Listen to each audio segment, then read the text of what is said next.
Just for the latest on Keir Starmer and Wardrobe Gate, I was amazed, right? And this is why I know this country is in terrible, terrible shtuck. I watched Channel 4 News last night, and I got to 40 minutes in, and I thought, are they going to mention the fact that Keir Starmer is under the cosh here? That, you know, Lord Ali and the revelations coming out of the penthouse, the £18 million penthouse are getting worse. That, you know, the Labour Party's, you know, sort of folding in on itself. Even its own members are starting to have a go, saying that this is sleazy, horrible, ghastly. Keir Starmer's secrets are out. And no, it's not about his new hair gel routine. Allegedly leaked CCTV footage has just surfaced, and it's not a good look for the Labour leader. But here's where things really heat up. Jim Davidson, never one to hold back, is coming straight for him. Get ready for a no-holds-barred roast, as Davidson tears into Starmer's shady moves with sarcasm, so sharp it slices right through the usual political spin. Well, I'm not really surprised that Channel 4 couldn't get its head around the story, because they don't have the right judgment. You know, they are out of touch with how viewers and voters feel. This is actually kind of one of the most dangerous stories for a government or political party, because it's really quite easily understood.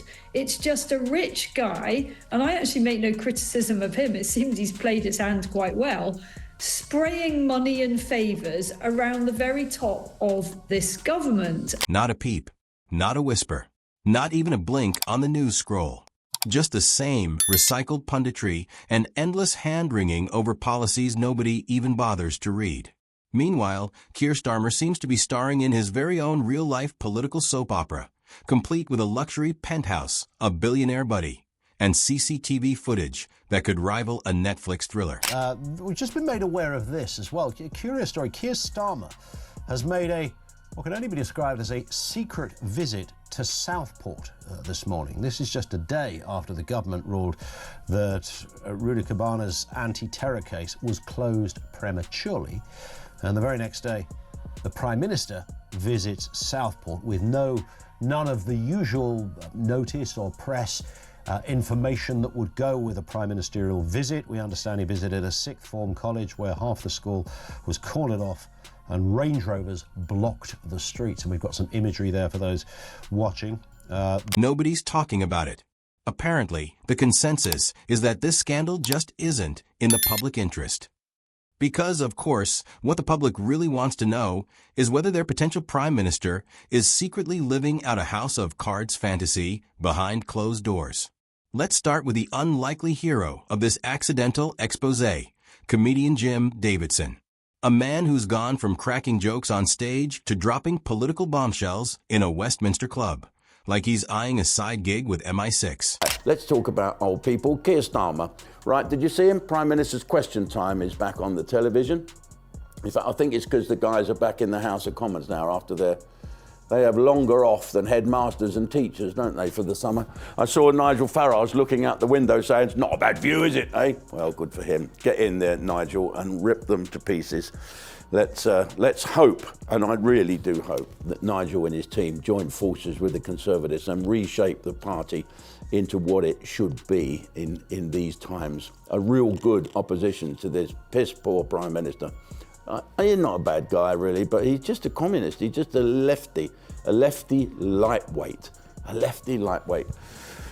According to Jim Davidson, not only does the footage exist, it's supposedly so stomach-churning that Victoria Starmer bolted to the divorce lawyers like she'd just walked in on Keir wearing a tutu, belting out karaoke with Lord Ali.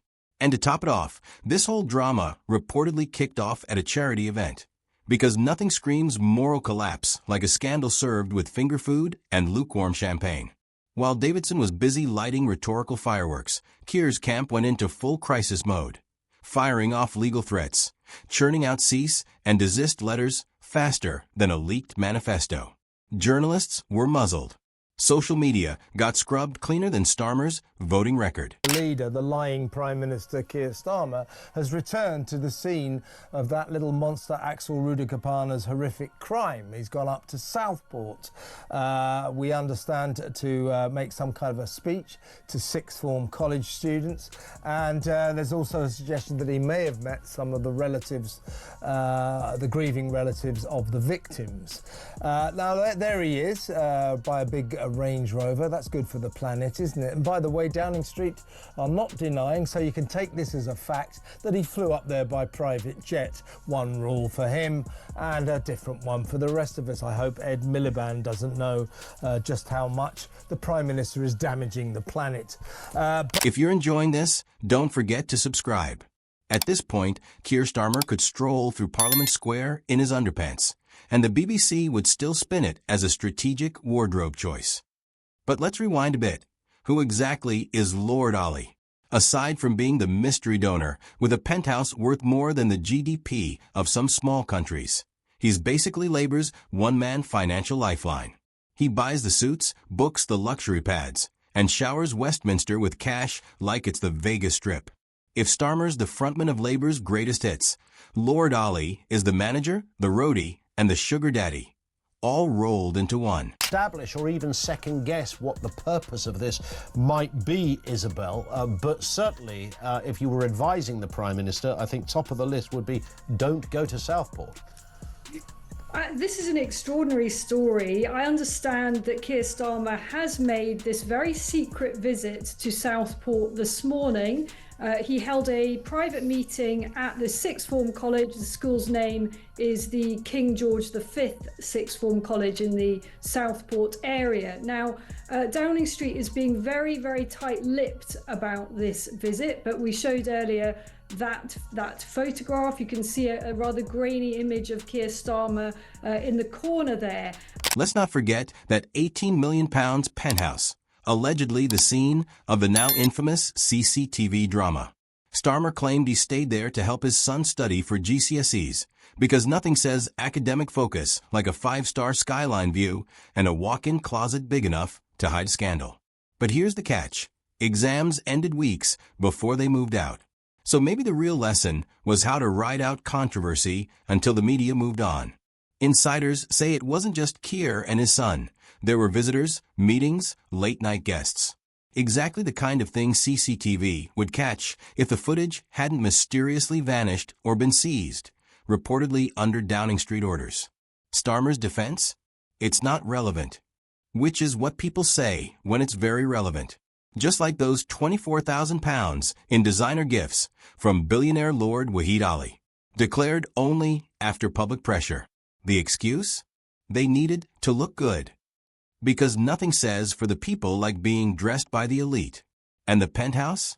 Apparently, the only way to revise is on a £20,000 sofa in a Bond villain-style flat. Not at home, not in a library, but a luxury donor hideaway. Most of the media went quiet.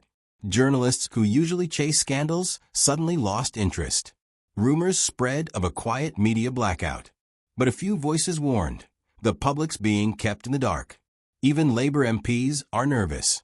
One called it a slow-burning credibility crisis. It's not just about flats or freebies. It's about a would-be Prime Minister dodging scrutiny. Then came news that West Streeting hosted a fundraiser in the same penthouse, declared as a £4,600 donation. Ian McKellen was there. No word on other perks. But the real question is, what else aren't we being told? Because when footage disappears and insiders whisper anonymously, it's rarely about furniture. And Starmer? He blames the tabloids, trolls, and Tories, everyone but himself. This is the man who campaigned on transparency, who promised to clean up politics. Now he's caught in one of the murkiest political messes in years. He even filmed a tribute to the Queen from a penthouse, pretending it was his own home. It's surreal. Some journalists believe there's a big fact being hidden. And this isn't tabloid noise. It's about trust. If it were just about sofas, why all the cover-up?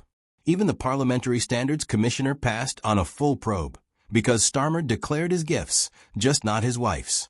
Apparently, that's okay. Just a small omission. But leadership isn't about loopholes. You can't preach ethics while living in a billionaire's flat and dodging questions. Starmer said politics should be about service. Now he's accused of using it to conceal and deflect. And it's not going away. Every no comment, every blackout speaks louder than any speech. He promised transparency. Now it's all blackout, curtains, and silence. Labour's conference came and went. Starmer gave no interviews. He's ducking questions like someone with more to hide than just socks. Is this a personal scandal or something deeper? If hypocrisy were a sport, Starmer just took gold, silver, and the velvet robe.